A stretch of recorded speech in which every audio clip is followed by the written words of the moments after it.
up. About the same time they find the rest. 369 gonna take his fight against Faker. Will it be enough? Does he win round two? He's ignited. He's ever frosted. And Faker with 5 held left wins the one-on-one. The GOAT! Now he's got more enemies coming after him, though. He's going for the sneaky recall. Out of vision. They know he's on the left-hand side, missing. Will not spot him go into the brush. They see. You can see it. You can see it. It was in vision. They don't walk over to the wrong ward.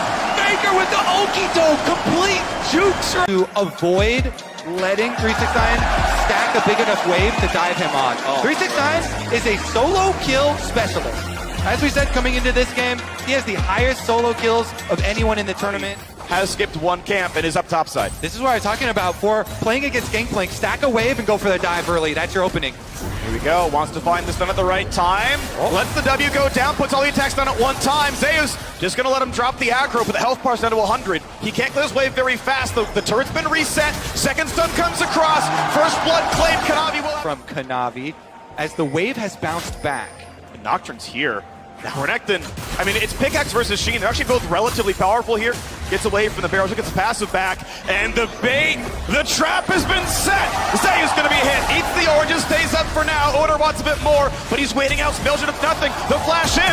Zayu's the flash follow. It's a 1-for-1, but can Renekton win against Nocturne? The big stun, and 3-6.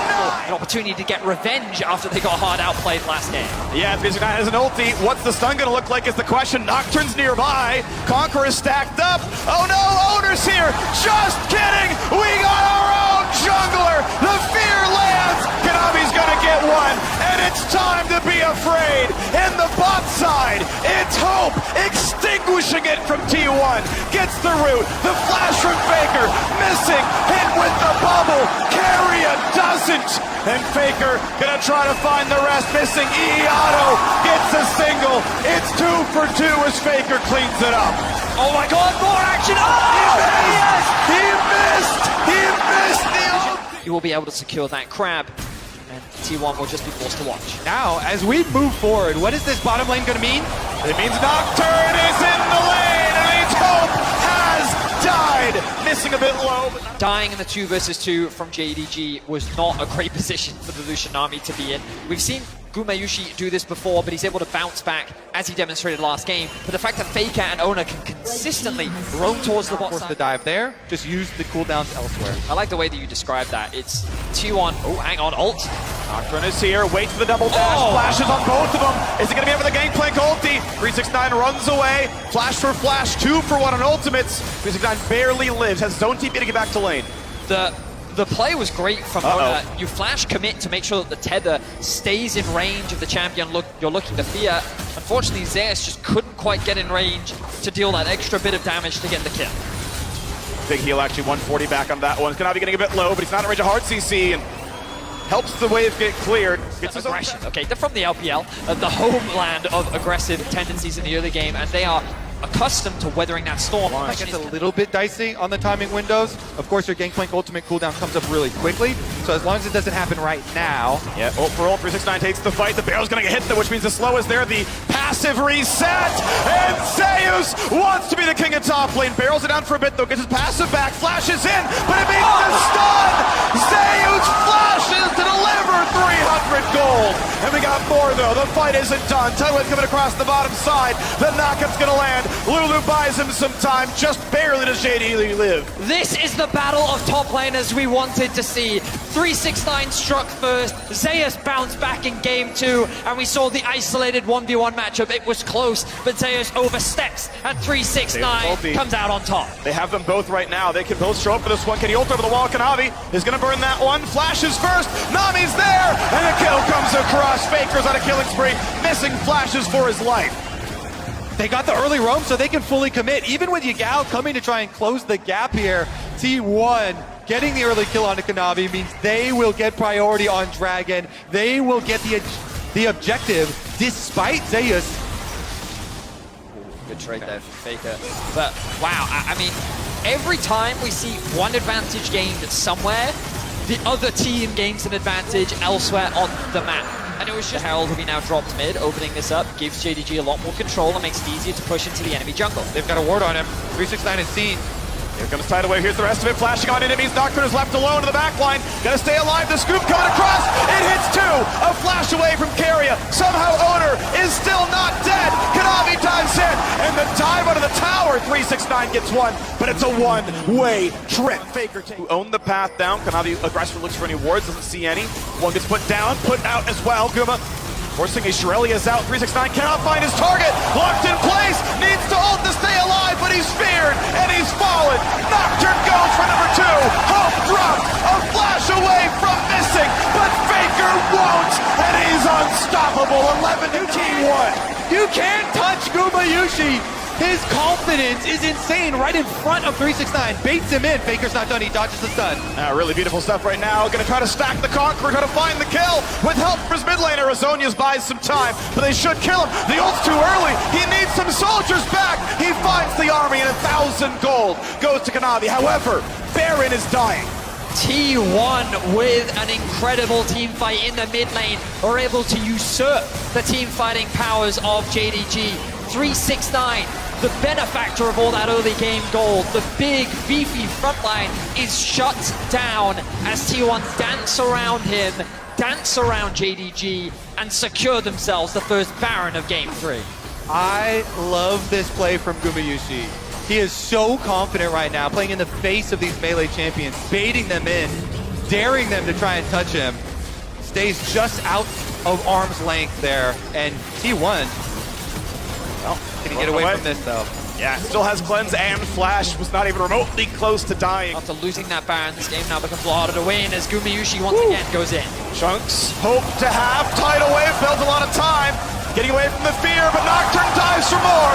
Owner's gonna get one and stay alive. Gumayushi is at one hit. Yagao kills him. Owner could go for a bit more. Big damage out of Zeus, finds one. Owner may go too far. He will jump two up, and he drops. In the top side, though, a solo kill. 369 once again rolls the dice and takes down Faker, not even burning a flash. Into the mid lane. He's looking for the collapse. 369. Flash up in 5 seconds, could find a good target. Keria has nowhere to go, doesn't have his own flash, doesn't have a good way out. Shirelli has to get his target into range. I don't know if he can get the blast plant in time. Nicely done by missing. 369 finds the kill. JDG lose 2. Scryer's bloomed there by Faker. Spots going on. The rest of the team already took down the bottom jungle. They're taking down the bottom tier 2 turret as well. 4 men strong. They shove this one out. Mid lane outer turret drops though as well. And as Gangplank ult was required to clear out top lane, they're still going for more. Keep in mind, this is 4 pushing the bottom side. 2 turrets taken. JDG sent most of the team back to defend, but the inhibitor is already gone.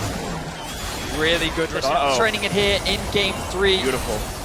Kanavi, I'm not going to say that he baited out the ultimate, but that's what ended up happening. Doesn't get caught off guard. Yeah. T1 though in the brush. Kanavi They're gonna find him. He doesn't get the ulti off. He just dies. He could have ulted. He just gets killed.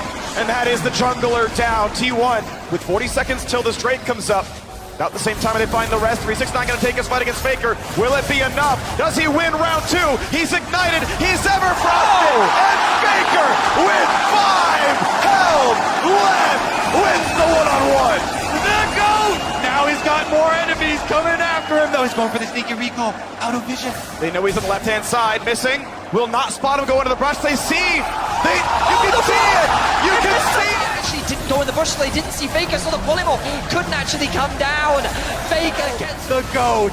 T1 will use that commitment topside as well to be able to pick up Dragon number 3.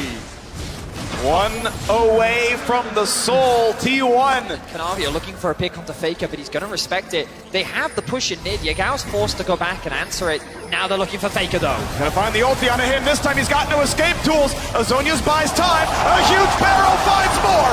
1 for nothing. And it's time to possess the Ryze, but he's gonna drop too quickly. 369 does what he can. They find the second kill. Over the wall they go. Yagao wants Owner. Scoops him in. Finds the kill. Safe so far. Missing gets shot down. Both fires. But Gumayushi takes down 2.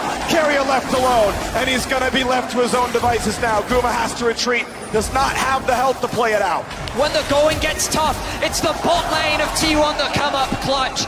This bot lane cannot afford to be underestimated. And Guma Yushi with a phenomenal Lucia performance. Carrier is just wasting their time, buying time for the T1 members to respawn. He will lose his life, but it does not matter. What was an incredible team fight for JDG. No, not going the base to. is still being attacked. He can't kill him, but he's stopping the recalls. They are losing Nexus turrets right now. At least Ganavi respawns the time. This World Championship, and he is a massive threat that JDG need to find a way to shut down.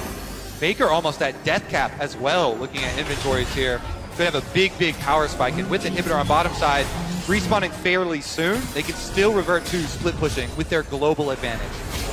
The Baron, he's going to be started off by T1. Once again, JDG must answer the call. They must walk into...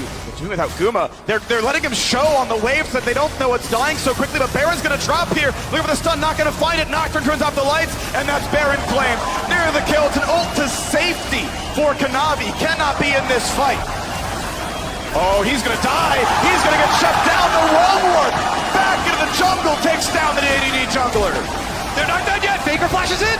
Gets the root, gets a bunch of damage. They turn back, he burns a stopwatch, and that's gonna be a hit to save. The barrel hits too. 369 does what he can, but he's got no team.